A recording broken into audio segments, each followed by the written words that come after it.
மார்னாதா. ஆண்டவராகிய இயேசு கிறிஸ்துவின் நாமத்தினால உங்களை வரவேற்கிறேன். தேவன் எப்படிப்பட்டவர்னா, அவர் மனிதனை வெளிப்பிரகாரமாய் பார்க்கிறது கிடையாது. அவர் மற்ற மனிதர்களைப் போல மனிதர்களை அவர் பார்க்க மாட்டார். மற்ற மனிதர்கள் ஒரு மனிதன் சக மனிதனை பார்ப்பதற்கும் தேவன் மனிதனை பார்ப்பதற்கும் நிறைய வித்தியாசம் இருக்கிறது. அப்போ ஆண்டவர் கிறிஸ்து எப்படி ஒரு மனிதனை பார்க்கிறார் என்பது முற்றிலுமாக வேறுபட்டது. உலக ஜனங்கள் போல பார்க்க மாட்டார். முதலாவது மனிதர்கள் பார்க்கும் பொழுது வெளி பிரகாரமா வெளி தோற்றம் அவர்களுக்கு என்ன இருக்கிறது ஏது இருக்கிறது இப்படித்தான் பார்ப்பார்கள். ஆனால் தேவன் எப்படிப்பட்டவர்னா அவர் உள்ளத்தை பார்க்கிற ஆண்டவரா இருக்கிறார். வசனம் இப்படியாக சொல்லப்படுகிறது, மனுஷன் முகத்தை பார்ப்பான், கர்த்தரோ இருதயத்தை பார்க்கிறார். எங்கன்னா 1 சாமுவேல் 16:7. மனுஷன் முகத்தை பார்ப்பான், கர்த்தர் இருதயத்தை பார்ப்பார். இந்த சம்பவம், இந்த வார்த்தை எங்க சொல்லப்பட்டது அப்படின்னா தாவீதினுடைய காரியத்துல. சாமுவேல ஆண்டவர் வந்து சாமுவேல் தீர்க்கதரிசிகிட்ட சொல்லி போய் நீ ராஜாவை அபிஷேகம் பண்ணுன்னு சொன்னாரு. பர்டிகுலரா யாருன்னா சொல்ல, இஸ்ரவேலுக்கு ஒரு ராஜா இருக்கிற, நீ போய் அபிஷேகம் பண்ணு. அவர் வந்து ஈசாயினுடைய குமாரன் சொல்லிட்டு தாவீதுடைய அப்பாவோட பேரை மட்டும்தான் சொன்னார். சரி, ஈசாயின் வீட்டை தேடிக்கொண்டு சாமுவேல் அவர் வந்து தைல குப்பை எடுத்து கொண்டு போகிறார். அந்த காலத்துல ராஜாவாக அபிஷேகம் பண்ணணும்னா என்ன செய்வார்கள்னா, அதற்குன்னு ஸ்பெஷலா ப்ரிப்பேர் பண்ற தைலம் இருக்குது. அந்த குப்பியில வந்து அந்த தைலத்தை வந்து அவர் ஃபில் பண்ணி அவர் வச்சு எடுத்து கொண்டு போகிறார். அப்படி எடுத்துட்டு போயிட்டு அவர் ஈசானோட வீட்டை தேட்டு ஈசா கிட்ட போய் சொல்லுகிறார், என்ன அப்படின்னா, உன்னுடைய மகனை அழைத்து கொண்டு வா, நான் அவனை அபிஷேகம் பண்ணும் ராஜாவாக அப்படின்னு சொன்னோடனே அவர் என்ன பண்றாரு, அவருடைய ஃபர்ஸ்ட் பையனை கூட்டு வர்றாரு. ஈசாய்க்கு மொத்தம் 8 பிள்ளைகள். அப்ப முதலாவது பையனை கூட்டி கொண்டு வர்றாரு. அப்ப முதலாவது பையனை கூட்டி கொண்டு வந்தோடனே சாமுவேல் பார்க்கிறாரு, அப்பா இவர் நல்லா இருக்கா. ஏன்னா ஆல்ரெடி அவங்க எல்லாம் ராணுவத்துல இருந்தவர்கள். அவர்கள் எல்லாம் முன்பாகவே ராணுவத்துல இருந்து அங்கே வந்து வேலை செய்து கொண்டிருந்தவர்கள். அப்ப பையனை கூட்டி கொண்டு வான்னு சொன்னோடனே தன்னுடைய முதல் குமாரனை கூட்டி கொண்டு வருகிறார். சாமுவேலுக்கு இவர் தான் ராஜாவா இருக்குமோன்னு சொல்லிட்டு அபிஷேகம் பண்ணலாம் போகிறார். ஏன்னா சாமுவேல் எப்படி தெரியுமா ஜட்ஜ் பண்ணாரு, இவர் வந்து ராணுவத்துல இருக்காரு, நல்லா அவர் ஹைட்டா வெயிட்டா ஃபிட்டா இருந்தோடனே அப்பா தேவன் சரியான ஆளாதான் தெரிந்து கொண்டிருக்காரு அப்படின்னு சொல்லிட்டு அவர் அபிஷேகம் பண்ண போகும்போது இவன் அல்ல, இவனை தள்ளு அப்படின்னு கர்த்தர் சொல்லுகிறார். அடுத்த பையனை கூப்பிடுறாரு. அவர்களும் கிட்டத்தட்ட அவருடைய முதல் 3-4 பசங்கள்ல அவர்கள் வந்து ராணுவத்துல இருக்கிறதுனால அவர்கள் ஒவ்வொருவரை கூப்பிட கர்த்தர் இவன்கள்ல தள்ளு தள்ளு தள்ளுன்னு எல்லோரையும் சொல்லி கொண்டிருக்காரு. சாமுவேலும் இவரா இருக்குமோன்னு 7 பேரையும் பாக்குறார், எவருமே இல்ல. சாமுவேலுக்கும் சோர்வு வந்துருச்சு. அதுக்கப்புறம் சாமுவேல் வந்து இன்னும் வேற யாராவது இருக்காங்களா? அப்ப ஈசாய் சொல்றாரு, அப்பா இன்னும் ஒருவன் இருக்குன்னா அவன் வந்து ஆடு மேய்ச்சு கொண்டு இருக்கிறான் அப்படின்னு சொன்னோடனே சாமுவேல் சொல்றாரு, போய் அவனை அழைத்து கொண்டு வா. ஆள் அனுப்பி தாவீதை வர வைத்து, யோசித்து பாருங்க, தாவீது எப்படின்னா அவர் ஆடு மேய்த்து கொண்டிருந்தார். அது மாத்திரமல்ல, அவர் வந்து ஒரு மென்மையான இருதயம் கொண்டவர். ஏன்னா அவர் எப்பயுமே பாட்டு பாடிக்கிட்டே இருப்பார். அவர் ஆடு மேய்க்கிறப்ப அவருக்கு பொழுதுபோக்கு என்னன்னா, அவர் வந்து ஆண்டவரை துதிச்சு பாட்டு பாடி கொண்டிருக்கிறது. வனாந்திரத்துல அவர் ஆடு மேய்ச்சு கொண்டிருப்பார். ஆடு மேய்த்து ஆடுகளோடு பேசுவது, ஆடுகளோடு பழகுவது, ஆடுகளுடைய ஜீவனை காப்பாற்றுவது. அப்ப பொழுது போகும்போது ஆடு மேய்து கொண்டிருக்கும் பொழுது இவர் என்னன்னா, தன்னுடைய அவருக்கு கையில ஏதாவது 1-2 இன்ஸ்ட்ருமெண்ட் வச்சு அவர் என்ன பண்ணிருப்பாருன்னா, ஆண்டவரை துதிச்சு ஆராதிச்சு பாட்டு பாடி கொண்டிருக்கிற ஒரு மனுஷன் தான் தாவீது. அப்ப அந்த தாவீதை கூப்பிட்டு இவரை அபிஷேகம் பண்ணு அப்படின்னு சொன்னேன். அதுக்கப்புறம் வந்து சாமுவேல் வந்து தாவீதை அபிஷேகம் பண்ணுகிறார். யோசித்து பாருங்களேன், சாமுவேல் பார்க்கும்பொழுது ராஜா அப்படின்னு நம்மளுடைய மைண்ட்ல ஒரு பிம்பம் இருக்கும். ஒரு வார்த்தையோ ஒரு பொருளோ ஏதோ ஒண்ணு சொன்னோடனே நம்ம ஒரு இமேஜினேஷன் பண்ணுவோம். இப்படிதாங்க இருப்பாங்க, இப்படிதாங்க இருக்கும், இதுதாங்க இப்படிதாங்க. ஆனா கர்த்தர் அப்படிப்பட்டவர் அல்ல. ஒரு மனிதனுடைய முகத்தையோ ஒரு மண்ணுடைய வெளி தோற்றத்தையோ அவன்கிட்ட என்ன பொருள் இருக்கு, அவனுடைய அறிவோ திறமையோ அவனுடைய கடந்த காலமோ இது எதை ஒன்றுமே பார்க்கிறவர் அல்ல. அந்த மனிதனுடைய இருதயத்தை பார்க்கிறவர் தான் கிறிஸ்து. அதனாலதான் அவர் எப்பயுமே ஜனங்களுடைய உள்ளத்தை பார்த்து அந்த ஜனங்களுடைய இருதயத்திற்கு ஏற்ற மாதிரி பதில் செய்கிற ஆண்டவரா இருக்கார். அப்போ சாமுவேல் பார்க்கும் பொழுது யாரை பார்த்தார் அப்படின்னா, அவர் வந்து ராஜானா தேசத்தை காப்பாற்ற அவருக்கு எக்ஸ்பீரியன்ஸ் இருக்கணும், இப்படி இருக்கணும் அப்படி இருக்கணும், அவங்க பிராக்டிக்கலா உலக பிரகாரமா யோசிப்பாங்க. ஆனா கர்த்தர் எப்படி பார்த்தார் தெரியுமா, அவன் என் இருதயத்திற்கு ஏற்றவன். தாவீது என்பவன் தேவனுடைய இருதயத்திற்கு ஏற்றவன். தாவீது பிறப்பதற்கு முன்பாகவே இந்த வார்த்தையை தேவன் வந்து சொல்ல வைத்தார். தாவீது பிறப்பதற்கு 8 வருடத்திற்கு முன்பாகவே ஆண்டவர் தாவீதை குறித்து வார்த்தை சொல்லப்பட்டது. ஏன்னா சவுல் ராஜா தவறு பண்ணிட்டார். அப்ப ஆண்டவர் பேசுகிறார், தேவன் வந்து உன்னை தள்ளி தன்னோட இருதயத்திற்கு ஏற்றவனை எழுப்பிட்டார்னு சொல்லிட்டு சாமுவேல் தீர்க்கதரிசி சவுல் ராஜா கிட்ட பேசும்பொழுது என்ன நடக்குது அப்படின்னா, இன்னும் அப்ப தாவீது பிறக்கவே இல்லை. இந்த வார்த்தை வந்து 8 வருடம் கழித்துதான் தாவீதே பிறக்கிறார். அப்போ தாவீது பிறந்ததுக்கு அப்புறம் தாவீதினுடைய நல்ல குணங்களால அவர் தேவனுக்கு இருதய ஏற்றவன் அல்ல, பிறக்கும் பொழுதே இருதயத்திற்கு ஏற்றவனாய்தான் தேவன் அவரை பிறக்க செய்தார். நம்ம நினைத்துக் கொண்டிருக்கோம் நம்ம போய் ஜெபிச்சு நம்ம கேட்டு அதுக்கப்புறம் ஆண்டவருக்கு பொருள் எல்லாம் ஆயத்தம் பண்ணி எனக்கு கொடுப்பார். கிடையவே கிடையாது.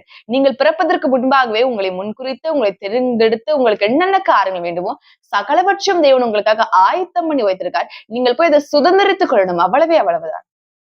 அப்போ எல்லாரும் வந்து லைக் கிரைட்டீரியாஸ் பார்த்தாங்க. ஒரு வேலைக்கு போனாலோ உலகத்துல ஒரு நல்ல அந்தஸ்துல நல்ல இடத்துல இருக்கணும். இதுதான் வழி, இப்படிதான் இருக்கணும், இப்படி இருந்தாதான் உலகம் அக்செப்ட் பண்ணும் அப்படின்ற கண்டிஷன் எல்லாம் கர்த்தர் கிடையாது.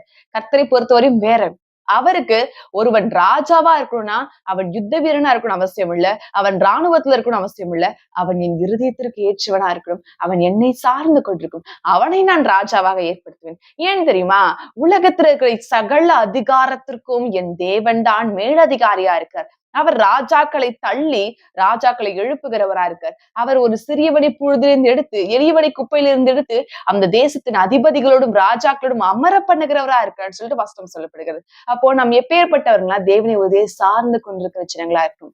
நம்முடைய உயர்வோ நம்முடைய மேன்மோ நம்முடைய வாழ்க்கையை மாற்றப்படுவது நம்முடைய கரத்துல நம்முடைய அறிவு திறமை இதுல இல்ல, தேவனுடைய கரத்துல இருக்கு. ஆண்டவர் நினைத்தால் எதையும் செய்வார். வழியே இல்லாத இடத்துல அவர் வழியை உண்டு பண்ணுகிற தேவனா இருக்கார். வனாந்திரத்திலே வழிகளையும் அவாந்திர வழிகளே ஆறுகளையும் உண்டு பண்ணுகிற தேவனா இருக்கார். ஒரு மனுஷனை ஆச்சரியமாய் அற்புதமாய் நடத்துகிற ஒரு தேவனா இருக்கார். அப்ப இப்பேற்பட்ட தேவனை நாம் நோக்கி கொண்டு இப்பேற்பட்ட ஆண்டவரிடம் சார்ந்து கொண்டிருக்கும் கொண்டு நம்ம வாழ்க்கையில குறைவுள்ள ஏற்ற காலத்தை எல்லாம் நீங்கள் எதிர்பாராமலே வந்து உங்கள் கைகளிலே வந்து சேரும். சகலவற்றையும் தேவன் நமக்கு அழகாய் கொடுப்பார். சர்வத்தையும் தேவன் நமக்கு செய்து கொடுக்க போதுமானவராக இருக்கார். அப்பேற்பட்ட ஆண்டவரை நாம் நோக்கி கொண்டிருக்கோம். அவர் நம்முடைய முகத்தை பார்க்கிறவர், அவர் இருதயத்தை பார்க்கிறவர். முகத்தை பார்த்து ஜட்ஜ் பண்ண மாட்டார். இந்த குவாலிபிகேஷன் இல்ல, இந்த நாலேஜ் இல்ல, இந்த டிகிரி இல்ல, இவ்வளோ உங்களுக்கு அவ்வளவு ஞானம் இல்ல, உங்களுக்கு சரியா பேச தெரியல, திறமையா பேச தெரியல, ஞானமா பேச தெரியல, நீங்க வந்து இப்படி இருக்கீங்க அப்படி எல்லாம் அதெல்லாம் தேவன் பார்க்கவே மாட்டார். ஒரு மனுஷன் ஆண்டவரே உம்மை நம்புறேன், என்னுடைய வாழ்க்கையை மாற்றுங்க, இந்த ஒரு வார்த்தை போதும். உம்மை நம்புறேன் சுவாமி, ஐயா உம்மை நம்புறேன், என் வாழ்க்கையை ஆசிர்வதிங்க, உம்மை நம்புறேன், எனக்கு அற்புதம் செய்யுங்க. இந்த ஒரு வார்த்தை நாம் சொன்னால் போதும் தேவனுடைய வாழ்க்கையில பலமான காரியத்தை செய்து கொடுப்பார். அப்ப அவர் நம்ம கிட்ட இருந்து எதிர்பார்க்கிற ஒரே ஒரு விஷயம் என்ன தெரியுமா? அவரை நாம் சார்ந்து கொண்டிருக்கணும், அவரை நாம் நம்பிக்கொண்டிருக்கணும். அவரை உறுதியை பற்றி பிடிக்கும் பொழுது தேவனுடைய வாழ்க்கையில பலமான காரியத்தை செய்து கொடுப்பார். அப்போ நாம் அவரை நம்பிக்கொண்டிருக்கும் பொழுது தேவன் நம்மை கைவிடவும் மாட்டார், மறக்கவும் மாட்டார், எவர்கிட்டையும் விட்டு கொடுக்கவும் மாட்டார். இதை முதலாவது நன்றை புரிந்து கொள்ளுங்கள். தேவன் நம்மை விட்டு கொடுக்கவர் அல்ல, மனிதர்கள் கையில விட்டு கொடுக்க மாட்டார். தேவனுடைய வார்த்தை சொல்லப்பட்டிருக்கிற மாதிரி அவர் எப்பயுமே நம்முடைய இருதயத்தை பார்க்க தேவனா இருக்கு. அதனால உங்களுடைய தாழ்ச்சிகள் உங்களுடைய குறைவுகளை பார்க்காதீர்கள், தேவனை பாருங்கள். ஆண்டவரே எனக்கு உதவி செய்யுங்க, ஆண்டவரே என் வாழ்க்கையை மாற்றுங்க, ஆண்டவரே எனக்கு ஒரு நன்மையான காரியத்தை கொடுங்க, ஆண்டவரே எனக்கு ஒரு மேன்மையான காரியத்தை கொடுங்க, ஆண்டவரே என்னை சிறந்து விளங்க பண்ணுங்க, ஆண்டவரே. நம்ம அவரை நோக்கி கேட்கும் பொழுது தேவனுடைய வாழ்க்கையில பலமான காரியத்தை செய்வார். தேவன் நம்முடைய வாழ்க்கையில விசேஷ காரியத்தை செய்வார். அப்போ முகத்தை பார்க்கிற மனிதர்களால் தானே நமக்கு அவ்வளவு கஷ்டம், அவ்வளவு குறைவு. நம்ம கிட்ட இருக்கிற பொருள், நம்ம சுற்றி இருக்கிற பொருளையும் பார்க்கறதுனால தானே நம்ம இவ்வளவு தள்ளப்படுகிறோம் உலகத்துல இருந்து. கர்த்தர் சொல்லுகிறார், நான் அதை பார்க்கிற தேவன், அதெல்லாம் நான் கொடுப்பேன், அதெல்லாம் ஒரு பொருட்டே இல்லை. தேவனால் கூடாத காரியம் ஏதாவது ஒண்ணு இருக்கா? அவரால எல்லாமே செய்ய முடியும். இல்லாமையில இருந்து உருவாக்குகிற தேவனா இருக்கார். அவர் ஒன்றுமில்லால இருந்து சிருஷ்டிக்கிற தேவனா இருக்காரு. அவர் சொல்ல ஆகும், அவர் கட்டளையிட்டு நிற்கும், அவர் என்ன சொன்னாலும் காரியங்கள் அப்படியே அது வந்து நடைபெறும். அவர் பராக்கிரமம் செய்கிற தேவனா இருக்கார். அவருடைய ஒரு வார்த்தை போதும் செங்கடலை பிளக்க வைக்கும். அவருடைய ஒரு வார்த்தை போதும் சூரியனும் சந்திரனும் ஸ்தானத்துல நிற்க வைக்கும். அப்படி ஒரு வார்த்தை போதும் உலர்ந்த எலும்புகள் எல்லாம் உயிரோடு எழச் செய்யும். அப்படி ஒரு வார்த்தை போதும் மரித்து போன லாசரஸ் 3 நாள் ஆயிடுச்சு மரித்து போய், அந்த மனிதன் ஒரு வார்த்தையில உயிரோடு எழும்பி வந்து நின்றான். என் தேவனால செய்ய முடியாதுன்னு ஒன்றுமே இல்லை. இந்த உலகத்துல இருக்க பேரு புகழ் உயர்வுகள் ஆசிரம் அதெல்லாம் அவருக்கு ஒரு பொருட்டே கிடையாது. அதெல்லாம் என் தேவனுக்கு ஒரு விஷயமே இல்லை. அவர் எதிர்பார்க்கறது, அவர் வேண்டுவது, அவருக்கு வேண்டியது எல்லாமே நீங்களும் நானும் தான். அவர் நமக்காக தான் எல்லாவற்றையும் செய்கிறார். இந்த பூமியை உண்டாக்கிற தேவன் மனிதர்கள் வேணும்னு நினைக்கும் போது மட்டும் அவரே இறங்கி வந்து மெனக்கிட்டு ஜீவனை கொடுத்தார். ஏன் தேவன் பூமியை உண்டாக்கும் போது வார்த்தை அனுப்பி உண்டாக்குனாரே, மனுஷனுக்கு ரட்சிப்பு ஒரு வார்த்தை மூலமா கொண்டு வர முடியாத முடியும். ஆனா அவர் மெனக்கிடுறார். அவர் பிரயாசப்படுகிறார். அவர் இறங்கி வந்து கஷ்டப்பட்டு நமக்காக எல்லாவற்றையும் செய்து அதுக்கப்புறம் அவர் சொல்லுகிறார், நான் உன்னை நேசிக்கிறேன், என்னோட ஜீவனை விடவும் நான் அதிகமா நேசிக்கிறேன். தேவன் அதை வாய் வார்த்தையால அதை நமக்கு நிரூபித்து காமிச்சவராய் இருக்கிறார். அப்போ நம்முடைய ஆண்டவர் இந்த அளவுக்கு நேசிக்கிறார். அப்ப நேசிக்கிற தேவன் முகத்தை பார்க்க மாட்டார். முகத்தை பார்க்க மாட்டார். தேவனுடைய நேசம் எல்லாவற்றிற்கும் மேற்பட்டது. நேசிக்கிறவர்கள் முகத்தை அல்ல, முகத்தை பார்க்கவே மாட்டார்கள். அப்ப இயேசு நம்முடைய முகத்தை பார்த்தல்ல, நம்மை நம்ம உருவாவதற்கு முன்பாகவே நம்முடைய வாழ்க்கை குறித்து அவர் மகிழ்கின்ற தேவனா இருக்கிறார். என் பிள்ளை அந்த நேரத்துல பிறக்கும், என் பிள்ளையை வச்சு இதை செய்வேன், இப்படி காரியத்தை செய்வேன், இந்த காரியத்தை இவளை வச்சு நடைபெற வைப்பேன், இவனுக்கு இந்த ஆசீர்வாதத்தை கொடுப்பேன், இப்படி மேன்மை கொடுப்பேன், எனக்கு சாட்சியா இருப்பான், இதை செய்வா, இப்படி போவான், இப்படி வருவா, இப்படின்னு சொல்லிட்டு அவர் நம்மை குறித்து அவர் சந்தோஷப்படுகிற ஆண்டவராக. தாவீதுக்கும் அதே தானே. தாவீதுனம் பிறக்கவேல, தாவீது பிறப்பதற்கு 8 வருடத்துக்கு முன்பாகவே அவர் தன்னுடைய தீர்க்கதரிசியின் மூலமாக சொல்லுகிறார், என் இருதயத்திற்கு ஏற்ற ஒருவனை நான் கொண்டு வருவேன். எவ்வளவு அழகா இருக்கு, இவ்வளவு அழகான வார்த்தை. அப்ப இருதயத்திற்கு ஏற்றவனா இருந்தது தாவீதுனுடைய குணத்தினால் அல்ல, அவன் பிறக்கும் பொழுதே தேவன் அவனை அப்படித்தான் பிறக்கச்சிட்டார். அதே போலதான் உங்களும் எனக்கும் உலக பிரகாரமா ஒன்றும் இல்லாமல் இருக்கலாம், அறிவு இல்லாம இருக்கலாம், திறமை இல்லாம இருக்கலாம், உலக ஜனங்கள் போல் சாமர்த்தியம் இல்லாமல் இருக்கலாம், உலக ஜனங்கள் போல் ஞானம் இல்லாம இருக்கலாம். சில ஜனங்கள் ஞானமா செயல்படுவார்கள், புத்தியா செயல்பட அதிகாரத்தோடு இப்படி இருக்கணும் அப்படி இருக்கணும், இதுதான் சரியான வாழ்க்கை, அவர்கள் தன்னுடைய லைஃப டிஃப்ரெண்டா மெயின்டைன் பண்ணுவாங்க.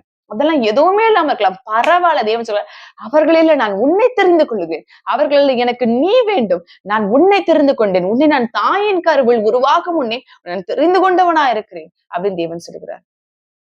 தாயின் கருவில் உருவாக முன்னே தேவன் உங்களையும் என்னும் வேறு பிரித்து தெரிந்து கொண்டு வைத்திருக்கிறார். அப்பேற்பட்ட ஆண்டவர் நம்மத்திலே உலாவிக் கொண்டு நம்மோடு கூட இருக்கார். அவர் நம்மை விட்டு கொடுக்க மாட்டார்.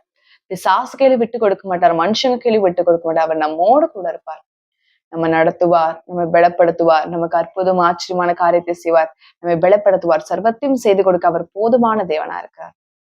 நம்ம அவரை மாத்திரம் சார்ந்து கொண்டிருப்போம், அவரை மாத்திரம் உறுதியை பற்றி கொடுப்போம்.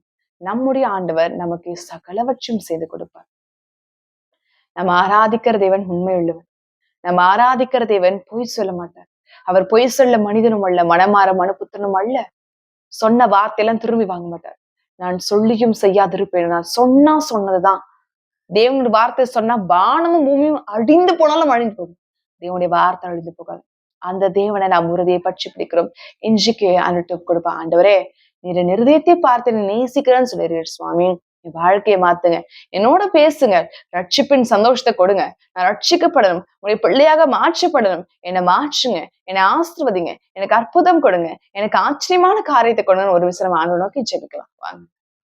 மகா பரிசுத்தரே உமக்கு ஸ்தோத்திரம் ஆண்டவரே, மகிமையிலே வாசம் செய்யும் தேவனே உமக்கு ஸ்தோத்திரம் ஆண்டவரே, நித்திய பிதாவே உமக்கு ஸ்தோத்திரம் ஆண்டவரே, ரத்னமான இயேசுவே உமக்கு ஸ்தோத்திரம் ஆண்டவரே, வல்லமையின் தேவனே உமக்கு ஸ்தோத்திரம் ஆண்டவரே, அப்பா பிதாவே உமக்கு நன்றி ஆண்டவரே, தேவனே ராஜாவே அப்பா உமக்கு நன்றி அப்பா. தேவனே நீர் இருதயத்தை பார்க்கிற தேவனா இருக்கிறீர், என் முகத்தை இல்லை இருதயத்தை பார்க்கிற தேவனா இருக்கிறீர். ஆவியானவரை உம்முடைய கரத்துல எப்ப கொடுக்கிறேன், அபிஷேகநாதனை உம்முடைய கரத்துல எப்ப கொடுக்கிறேன், இம்மானுவேலரை உம்முடைய கரத்துல எப்ப கொடுக்கிறேன். என் இருதயத்தில் உள்ள காரியத்தை வெளிப்படுத்துகிறவரே உமக்கு நன்றி ஆண்டவரே, தேவாதி தேவனே உமக்கு ஸ்தோத்திரம் ஆண்டவரே, ராஜாதி ராஜாவே உமக்கு ஸ்தோத்திரம் ஆண்டவரே, வல்லமை நிறைந்தவரே உமக்கு ஸ்தோத்திரம் ஆண்டவரே, என் மீட்பரே, என் தேவனே, என் ராஜாவே, உடைய கரத்திலே முழுமையாக ஒப்பு கொடுக்கிறேன், வெட்டு கொடுக்கிறேன் ஆண்டவரே, அர்ப்பணிக்கிறேன் சுவாமி. தேவனே நீர் மாற்றுங்க ஆண்டவரே, தயவா இருங்கும். எங்களுக்குள்ள இருக்கிற குறைவுகள், நிர்விசாரங்கள், தேவையில்லாத காரங்கள் எல்லாவற்றையும் எடுத்து போட்டு பூரண நன்மையினால் நிறைத்திரளும் ஆண்டவரே, ஆசீர்வாதத்தையும் வெள்ளத்தை கொடுத்து நிறைத்திரளும் ஆண்டவரே. சர்வ வல்லமையுள்ள தேவனுடைய கரத்தில் ஒப்பு கொடுக்கிறேன், நீதியின் சூரியனை ஒப்பு கொடுக்கிறேன், நியாயாதிபதியை ஒப்பு கொடுக்கிறேன், விட்டு கொடுக்கிறேன் ஆண்டவரே. சர்வ காரியத்தையும் செய்து கொடுக்க போறமைக்காக உமக்கு கோடி கோடி ஸ்தோத்திரம் ஆண்டவரே. இது ஆசீர்வதிங்கள், பலப்படுத்துங்க, வழி நடத்துங்க ஆண்டவரே. அப்பா இயேசு கிறிஸ்து நாமத்தால ஜெபிக்கிறேன், ஜெபம் கேளும் ஜீவன் நல்ல பிதாவே. ஆமென், ஆமென், ஆமென்.